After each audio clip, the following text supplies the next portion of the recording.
भारत की अर्थव्यवस्था corona virus के चलते किस कदर प्रभावित हुई है, इसी की चर्चा हम इस एडिटोरियल में करने वाले हैं। Inevitable collapse. इनएविटेबल का मतलब है अनिवार्य, अपरिहार्य, जिससे बचा न जा सके, उसे बोलते हैं इनएविटेबल, जो होके ही रहे। कोलैप्स का मतलब है एक तरीके से गिर जाना, ढह जाना। तो कुल मिला के हमारी अर्थव्यवस्था जो है वह काफ़ी हद तक गिर चुकी है। और ये तय था, मतलब कि भाई कोरोना वायरस के चलते जो लॉकडाउन हमने लगाया था, उसके चलते आर्थिक गतिविधियां जो रुक गई थी, उनके चलते ऐसा होना तय था। उसी के लिए कहा गया है inevitable collapse. With covid hitting private consumption.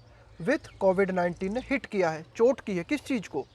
Private consumption, कि प्राइवेट क्षेत्र में जो भी उपभोग है, कंजम्पशन यानी उपभोग, कि प्राइवेट क्षेत्र में जो भी उपभोग है, व्यक्तिगत स्तर पर जो भी उपभोग है, उसमें कमी आई है।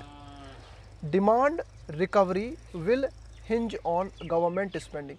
तो अब ये जो डिमांड में कमी आई है, अब इसकी रिकवरी किस तरह से होगी? यह रिकवरी जो है डिपेंड करेगी। हिंज ऑन का मतलब है डिपेंड करना, किसी चीज़ पर निर्भर होना। गवर्नमेंट स्पेंडिंग, कि भाई सरकार जो है कितना खर्चा करती है, इस खर्चे पर जो है यह रिकवरी काफ़ी हद तक डिपेंड करेगी। The inevitable has happened. The inevitable has happened, कि भारतीय अर्थव्यवस्था के संबंध में वह हो गया है जिसकी की होने की उम्मीद थी। द इनएविटेबल मतलब जिससे बचा नहीं जा सकता था। India's GDP suffered it's steepest. अब ये जो शब्द लिखा हुआ है ना, स्टीपेस्ट, इसका मतलब है बहुत ही ज़्यादा तीव्र, बहुत ही ज़्यादा तेज। देखो स्टीप जो है ना, जैसे कि ये पर्वत होता है ना, इसकी जो ढाल होती है ना, सीधा पर्वत जो होता है, उसकी जो सीधी ढाल होती है उसको कहा जाता है स्टीप। तो यहाँ पे स्टीपेस्ट का मतलब है बहुत ही ज़्यादा तीव्र, बहुत ही ज़्यादा तेज। कॉन्ट्रैक्शन का मतलब है संकुचन।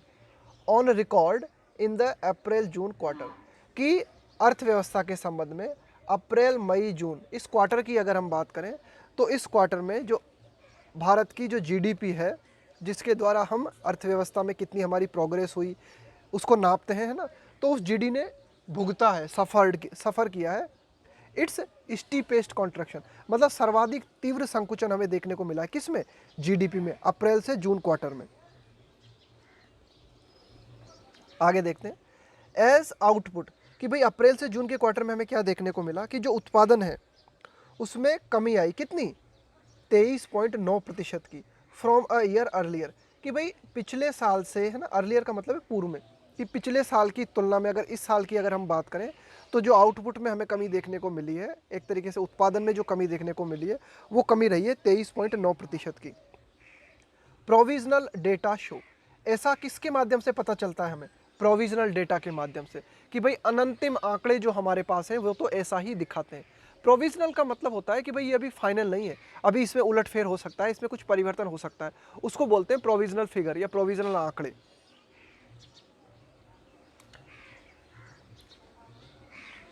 इट इज़ एविडेंट, यह बिल्कुल प्रामाणिक है, यह बिल्कुल स्पष्ट है, that the stringent covid lockdown, stringent का मतलब है बहुत ही ज़्यादा कठोर, कि भाई स्ट्रिंजेंट कोविड-19 लॉकडाउन, कि भाई कोविड-19 के चलते जो कठोर लॉकडाउन हमने लगाया, इन फोर्स का मतलब है प्रभाव में होना, लागू में होना, through the first third of the quarter, कि एक तरीके से ये जो हमारा पहला क्वार्टर था, इस क्वार्टर के दौरान ये जो एक तरीके से लॉकडाउन पूरे कठोरता के साथ जो है अमल में रहा, एंड सब्सटेंशियली इन मे, और काफ़ी हद तक मई में भी ये जो है लॉकडाउन पूरी तरीके से जो है लगा रहा। होलोड आउट डिमांड, अब ये देखो जो होलोड आउट लिखा हुआ है ना, होलो आउट का मतलब होता है पूरी तरीके से समाप्त कर देना। तो इस लॉकडाउन ने क्या किया? डिमांड को पूरी तरीके से जो है ख़त्म कर दिया, पूरी तरीके से समाप्त कर दिया। प्राइवेट कंजम्पशन स्पेंडिंग, कि यदि हम व्यक्तिगत उपभोग की बात करें, स्पेंडिंग का मतलब है खर्चा करना, खर्चा होना, कंजम्पशन का मतलब है उपभोग, प्राइवेट मतलब निजी तौर पर, व्यक्तिगत तौर पर। तो प्राइवेट कंजम्पशन स्पेंडिंग, की निजी तौर पर उपभोग के खर्चे की अगर हम बात करें, which account for almost 60% of GDP, कि भाई हमारी अर्थव्यवस्था में 60% योगदान है किस चीज़ का? व्यक्तिगत रूप से अपने उपभोग के लिए व्यक्ति जो खर्चा करते हैं उसके माध्यम से जीडीपी में योगदान जुड़ता है कितना? 60% का। Contracted 26.7% as consumers observed almost all discretionary spending. तो इसमें जो है हमें संकुचन देखने को मिला। प्राइवेट कंजम्पशन के तहत जो स्पेंडिंग की जाती है उसमें 26% की कमी आई। कॉन्ट्रैक्ट का मतलब है कम हुआ, है ना, संकुचन हुआ, कमी आई। एज क्यों? क्योंकि कंज्यूमर्स जो है, उपभोक्ता जो है, एब्जॉर्ड का मतलब है त्यागना, क्योंकि कंज्यूमर्स ने जो है त्याग दिया। किस चीज़ को त्याग दिया? Almost all discretionary. डिस्क्रिशनरी का मतलब होता है स्वैच्छिक, अपनी इच्छा से जब आप कुछ करते हो ना उसको बोलते हैं डिस्क्रिशनरी। स्पेंडिंग का मतलब है खर्चा। कि भाई ज़्यादातर जो उपभोक्ता थे उन्होंने स्वैच्छिक खर्चे को जो है त्याग दिया, जिसके चलते 26% हमें प्राइवेट कंजम्पशन स्पेंडिंग में कमी देखने को मिली। एंड एक्सपोर्ट्स, और अगर हम निर्यात क्षेत्र की अगर हम बात करें, विच कंट्रीब्यूट, अब एक्सपोर्ट क्षेत्र के लिए कहा गया which contribute to a fifth of GDP, जिसके माध्यम से 1/5 जीडीपी को योगदान जाता है, यानी कि 1/5 to a fifth of GDP. कि भाई जो जीडीपी है ना उसका 1/5 जो है एक्सपोर्ट क्षेत्र से निर्मित होता है। एंड रिफ्लेक्ट ओवरसीज डिमांड, और हमारा जो एक्सपोर्ट क्षेत्र है ये प्रदर्शित करता है क्या? Overseas demand. ओवरसी का मतलब है कि भाई भारत से मतलब ये जो विदेश है ना उनके लिए कहा गया है कि समुद्र से बाहर जो देश है, यानी कि विदेश के लिए कहा गया है overseas demand for Indian goods and services. Goods का मतलब हो गया सामान, सर्विसेज का मतलब हो गया सेवाएं। यानी कि भारत के बाहर विदेशों में भारतीय सामान जो है, भारतीय सेवाएं जो हैं, उनकी मांग को प्रदर्शित करता है एक्सपोर्ट। और एक्सपोर्ट जो है जीडीपी में योगदान देता है 1/5। तो इसमें भी हमें कमी देखने को मिली। कितनी? श्रंक, है ना, संकुचन देखने को मिला, कमी देखने को मिली बाय नियरली 20%। तो एक तरीके से आप कह सकते हो कि एक्सपोर्ट क्षेत्र में भी जो है हमें 20% की कमी देखने को मिली।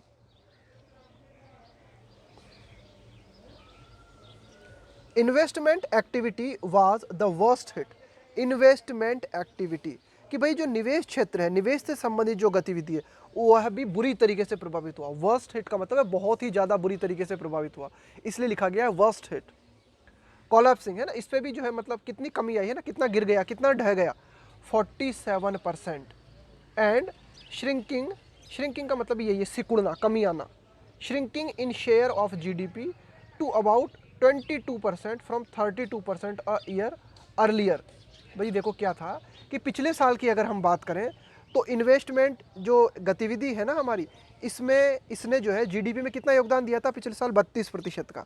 और इस साल कितना योगदान रहा है इन्वेस्टमेंट क्षेत्र का? 22%। ये एडिटोरियल कहना चाह रहा है कि भाई इन्वेस्टमेंट जो गतिविधि है इस पर भी बहुत ही बुरी तरीके से मार पड़ी है। और कुल मिला के ये मानो कि मतलब एकदम 47% रह गया है। कोलैप्सिंग 47% है ना, इतनी ज़्यादा कमी आई है इसमें। और इसका जो योगदान जीडीपी में होता है, इन्वेस्टमेंट के माध्यम से जीडीपी में जो योगदान होता है, उस योगदान में कितनी कमी आई है? पिछले साल अगर ये 32% था योगदान, तो इस साल जो है 22% रह गया। क्यों? एज इसलिए लार्जर बिजनेस कंजर्व्ड कैश, कि भाई जो बड़े बिजनेस हैं, है ना, बड़े बड़े जो व्यापार हैं, उन्होंने क्या किया? कंजर्व का मतलब है बचा के रखना, है कंजर्व्ड कैश। इन्होंने क्या किया कि जो बड़े बिजनेस वाले हैं ना, इन्होंने क्या किया? कैश को बचाया, पैसे को बचा के रखा। एंड रिफ्रेन के साथ में फ्रॉम प्रीपोजिशन का प्रयोग करते हैं। और रिफ्रेन फ्रॉम का मतलब होता है बचना, दूर रहना, टालने की कोशिश करना। And refrain from any capital spending, capital spending का मतलब है पैसा खर्च करना। And refrain from any capital spending in the face of का मतलब है के चलते, के कारण। अनसर्टेनिटी, अनसर्टेनिटी का मतलब है अनिश्चितता। कि भाई जो बड़े बड़े बिजनेस वाले हैं इन्होंने क्या सोचा, इन्हें ये जो है डर गए, मतलब थोड़ा कि भाई पता नहीं क्या हो क्या ना हो। तो इन्होंने क्या किया? पैसे को बचाने के लिए हर तरह की जो कैपिटल स्पेंडिंग है ना, कैपिटल का मतलब हो गया पूंजी, स्पेंडिंग का मतलब है खर्चा करना। तो बड़े बड़े बिजनेस ने तो बड़े बड़े बिजनेसेस ने क्या किया? इनको जो पूंजी खर्च करनी थी ना, उस पूंजी को इन्होंने बचा के रखा। क्यों? अनिश्चितता के डर के चलते। इन द फेस ऑफ का मतलब हो गया के कारण, अनसर्टेनिटी का मतलब हो गया अनिश्चितता। तो अनिश्चितता के डर के मारे इन्होंने जो निवेश करना चाहिए था अर्थव्यवस्था में वह निवेश नहीं किया, उस निवेश से इन्होंने रिफ्रेन किया, उस निवेश से ये बचे रहे। एंड स्मॉलर फर्म्स, और ये जो छोटी छोटी कंपनी है ना, स्मॉलर फर्म है, छोटी छोटी फर्म है, प्रायोरिटाइज, इन्होंने प्राथमिकता दी सर्वाइवल। सर्वाइवल का मतलब है कि भाई ये जो छोटी छोटी कंपनीज है ना, इन्होंने सोचा कि निवेश करने की तो बात छोड़ो, किसी तरह से हम सर्वाइव कर लें, वही बहुत है ना। तो सर्वाइवल पर जो है छोटी कंपनीज का फोकस रहा, अपने आप को बचाने पे जो है छोटी कंपनी ने फोकस किया। तो इस तरह से न तो छोटी कंपनी ने अर्थव्यवस्था में निवेश किया और न ही बड़ी कंपनियों ने जो है अर्थव्यवस्था में निवेश किया। अक्रॉस द रियल इकोनॉमी, तो कुल मिला के अगर हम वास्तविक अर्थव्यवस्था की बात करें, across the real economy, every single industry and services sector, प्रत्येक सिंगल इंडस्ट्री और सेवा क्षेत्र जो है उसमें कमी आई, श्रैंक, है ना, with the solitary exception. Solitary का मतलब है एकमात्र अपवाद, आप एकमात्र अपवाद मान सकते हो किस चीज को, एग्रीकल्चर को, कृषि क्षेत्र को, यानी कि कृषि क्षेत्र को छोड़कर प्रत्येक क्षेत्र में अर्थव्यवस्था के हमें जो है संकुचन देखने को मिला। सिर्फ हमारा एग्रीकल्चर सेक्टर है, उसमें जो है हमें जो है थोड़ा सा विच ग्रू का मतलब है प्रोग्रेस होना, वृद्धि होना, विच ग्रू 3.4%। एंड आउटपेस का मतलब क्या होता है कि पिछले साल की जो चाल थी, इस साल आपकी चाल उससे ज़्यादा रही। आउटपेस का मतलब है आगे निकल जाना, पेस का मतलब होता है रफ्तार। Outpace the year earlier quarter 3% expansion, कि पिछले साल के क्वार्टर की अगर हम बात करें, है ना, पिछले साल के फर्स्ट क्वार्टर की अगर हम बात करें, तो पिछले साल के फर्स्ट क्वार्टर के दौरान जो है एग्रीकल्चर क्षेत्र कितना रहा था, 3%, और इस बार कितना रहा है, 3.4%, है ना। इतनी बढ़ोतरी हमें देखने को मिली है ना। तो आउटपेस्ड का मतलब है कि भाई इस बार जो है एग्रीकल्चर क्षेत्र जो है उसमें ही सिर्फ हमें बढ़ोतरी देखने को मिली है। इसके अलावा पिछले साल से जो है इतना, एक तरीके से आप कह सकते हो कि 0.4% की वृद्धि हमें देखने को मिली है ना। आगे देखते हैं,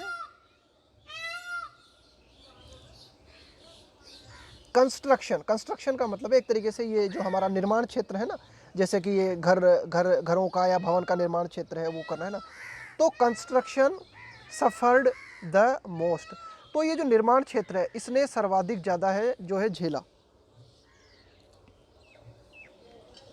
construction suffered the most. Plunge का मतलब एक तरीके से डूब जाना है ना, एक तरीके से कमी आना है ना। प्लंजिंग 50% है ना। तो आप ये कह सकते हो कि भाई कंस्ट्रक्शन जो क्षेत्र है, निर्माण जो क्षेत्र है, इसने सर्वाधिक मार झेली। प्लंजिंग 50%, कंस्ट्रक्शन क्षेत्र में हमें देखने को मिली 50% की कमी, बिल्कुल आधा रह गया। Followed by the omnibus services category. इसके बाद में देखो सबसे ज़्यादा मार हमें किसमें देखने को मिली, कंस्ट्रक्शन क्षेत्र में ना, 50% की कमी आई कंस्ट्रक्शन क्षेत्र में, निर्माण क्षेत्र में। इसके बाद कुछ और बात कर लेते हैं, फॉलो बाय, कि कंस्ट्रक्शन क्षेत्र के बाद में और क्षेत्र कौन कौन से हैं जिनमें सर्वाधिक कमी हमें देखने को मिली।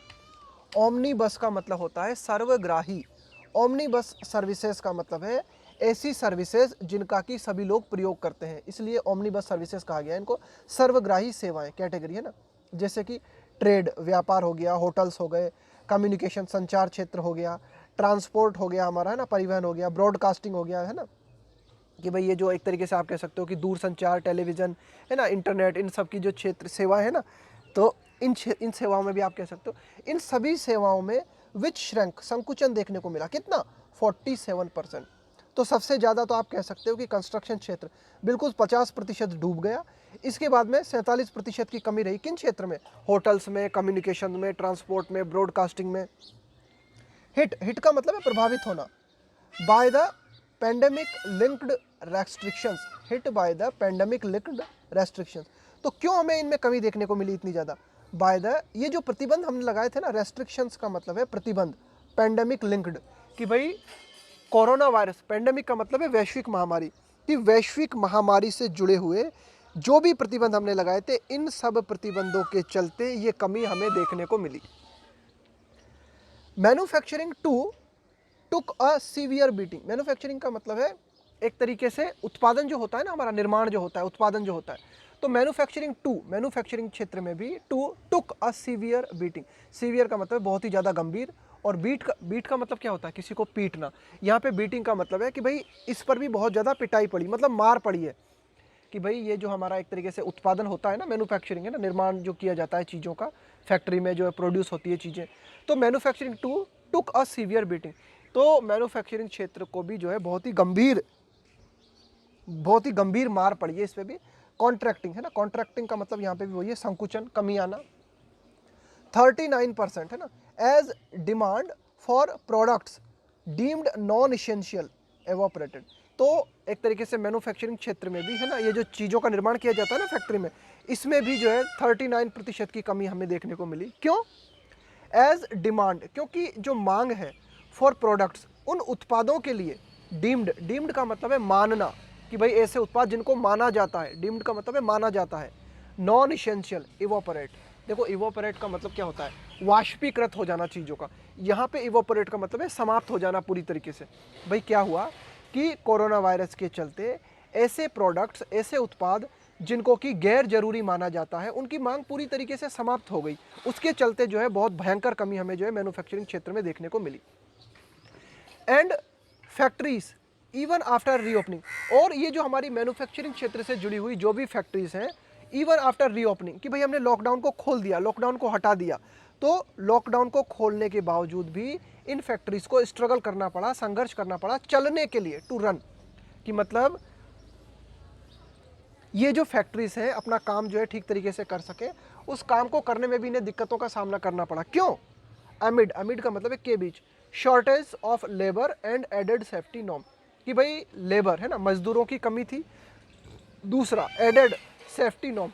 इसके अलावा लॉकडाउन हटा तो दिया हमने, लेकिन सरकार ने लॉकडाउन हटाने के साथ ही काफ़ी सारे सुरक्षा प्रावधान जो है उनको ऐड कर दिया। एडेड, ऐड का मतलब है ऐड कर दिया गया, सेफ्टी नॉर्म्स का मतलब है सुरक्षा से संबंधित प्रावधान। तो ठीक है कि वही फैक्ट्रियां खुली, लेकिन मजदूरों की कमी के चलते, इसके अलावा कुछ अतिरिक्त सुरक्षा प्रावधानों को जोड़ देने के चलते जो है इन कंपनियों को जो है, ये जो फैक्ट्रीज हैं, इनको जो है संघर्ष करना पड़ा चलने के लिए। अमिड मतलब के बीच। आगे देखते हैं। It was left to the government to keep the bottom from falling out. Fall out का मतलब है गिरना, है ना, बिल्कुल ढह जाना, किसी चीज का गिरना। It was left to the government to keep the bottom from falling out. अब यहाँ पे बॉटम किसके लिए आया है? बॉटम का मतलब होता है तली, पैंदा। एक तरीके से हमारी अर्थव्यवस्था के बॉटम की बात हो रही है, कि भाई फाइनली सरकार पे ये छोड़ दिया गया कि सरकार जो है कीप मतलब मेंटेन करे, सरकार बना के रखे किस चीज़ को, कि हमारी अर्थव्यवस्था का जो पैंदा है, यानी कि हमारी अर्थव्यवस्था जो बिल्कुल गिरी हुई हालत में है ना, उसको बिल्कुल पूरी तरीके से गिरने से सरकार संभाले। फॉल आउट का मतलब है पूरी तरीके से गिर जाना। ऑन डिमांड, कि भाई जो डिमांड में लगातार कमी आ रही है, उस डिमांड को सरकार जो है किसी तरह से मेंटेन करने की कोशिश करे। तो सरकार ने क्या किया? As the centre's pandemic mitigation expenditure, centre's केंद्र सरकार का, पेंडेमिक यानी कि वैश्विक महामारी, मिटिगेशन का मतलब है कमी लाना, एक्सपेंडिचर का मतलब है खर्चा, कि भाई सरकार ने कोरोना वायरस, कि भाई सरकार ने क्या किया?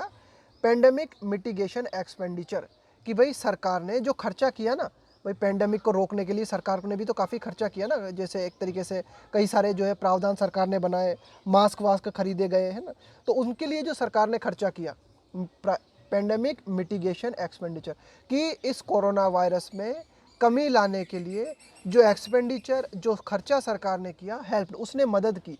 एक्सपेंड इट्स कंज्यूमशन, जिसके माध्यम से सरकार का उपभोग बढ़ा, and its consumption spending by 16.4% year on year. Year on का मतलब है साल दर साल, यानी कि पिछली साल से इस साल की तुलना में सरकार के द्वारा ये जो खर्चा हुआ ना, इसमें कितनी बढ़ोतरी हमें देखने को मिली?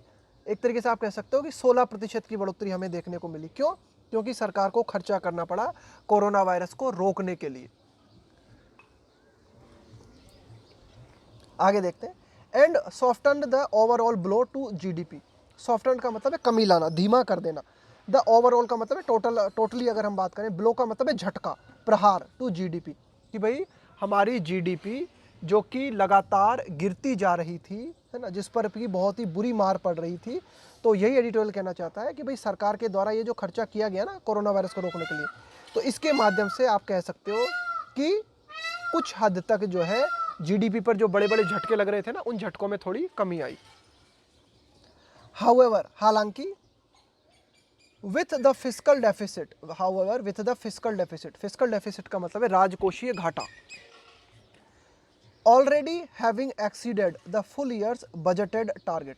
देखो राजकोषीय घाटे का क्या मतलब होता है, कि भाई सरकार को उतना टैक्स नहीं मिला जितना सरकार ने खर्चा कर दिया।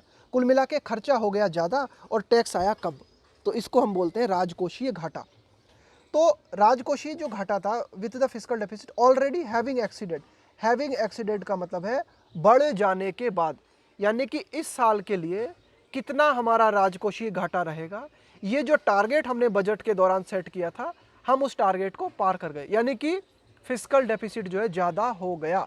Already having exceeded the full years, पूरे साल का जो बजट टारगेट बनाया था ना हमने, उस बजट टारगेट में कितना हमारा फिस्कल डेफिसिट रहेगा ये हमने सेट किया था, लेकिन पहले क्वार्टर में ही ये टारगेट पूरा हो गया, यानी कि फिस्कल डेफिसिट जो है और भी ज़्यादा हो गया in just the first 4 month, सिर्फ शुरुआत के पहले 4 महीनों में।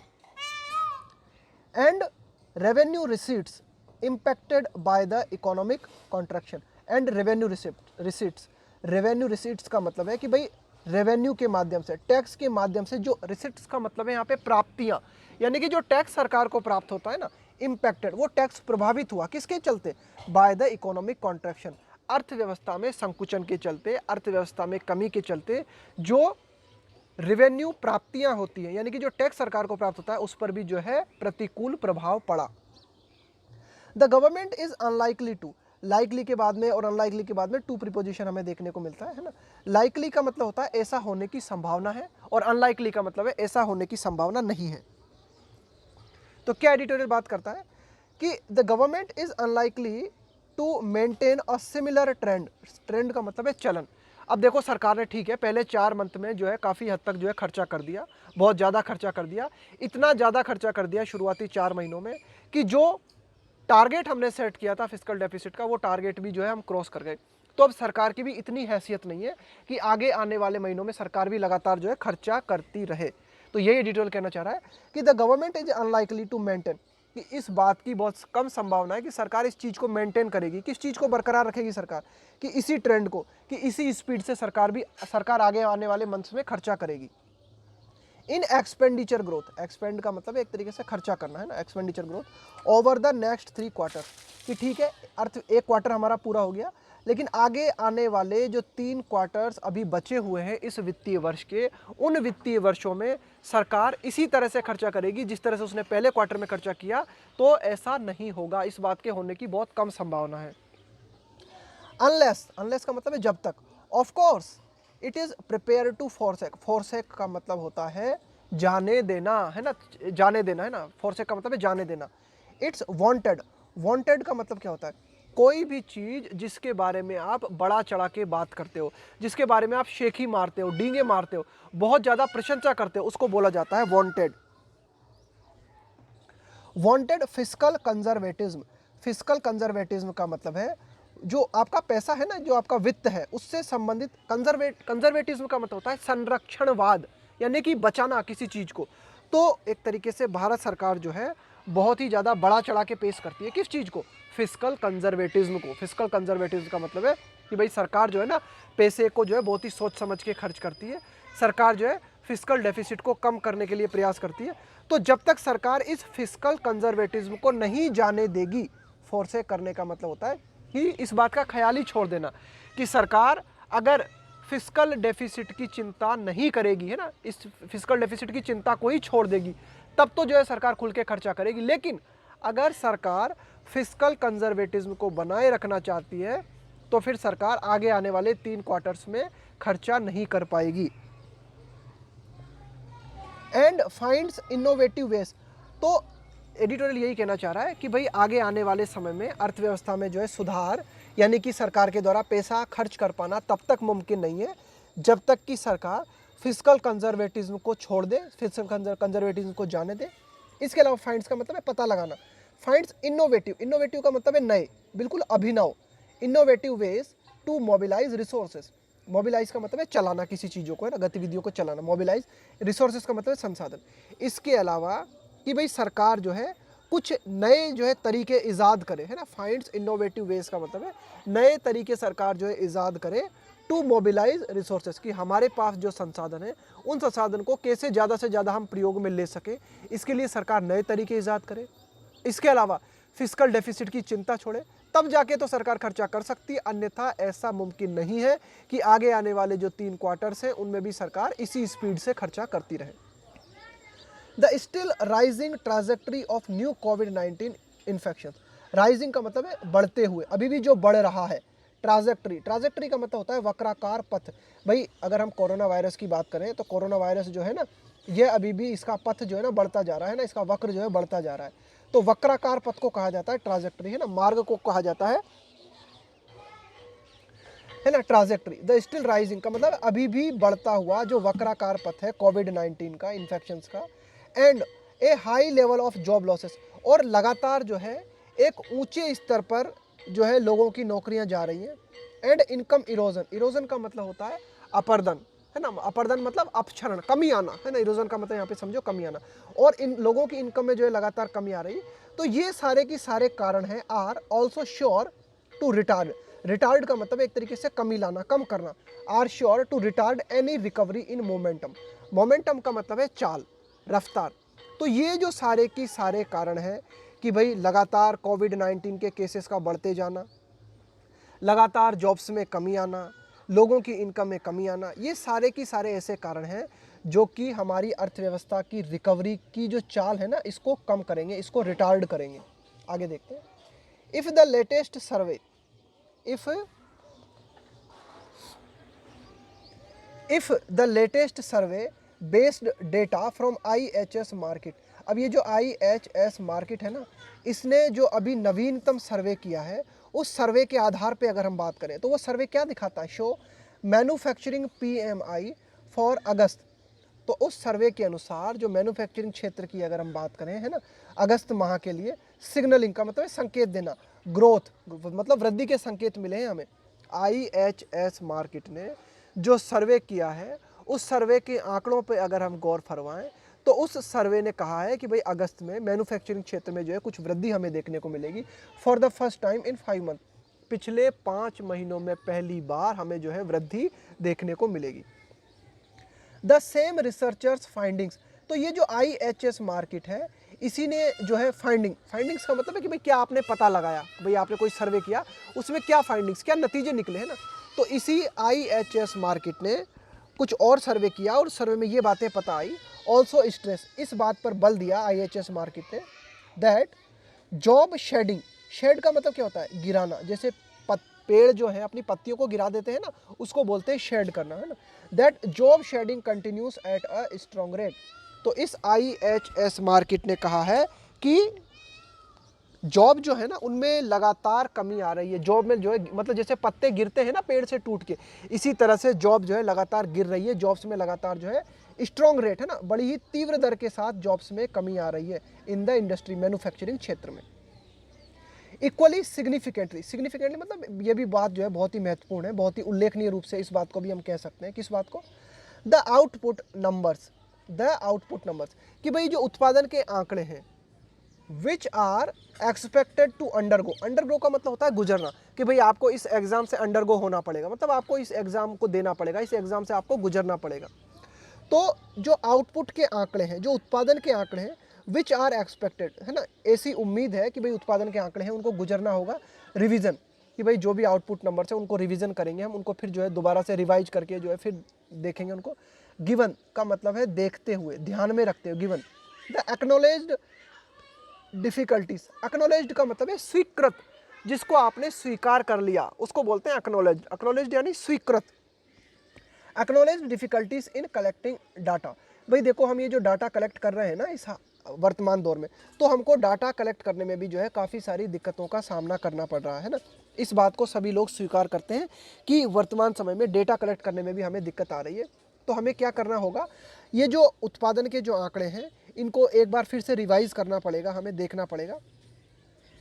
तो उत्पादन के जो आंकड़े हैं डू नॉट कैप्चर, है ना, कैप्चर का मतलब एक तरीके से पकड़ना, है ना, किसी चीज़ को कैप्चर करना, जैसे फोटो आपकी इमेज को कैप्चर कर लेता है ना, वो ये कैप्चर करना।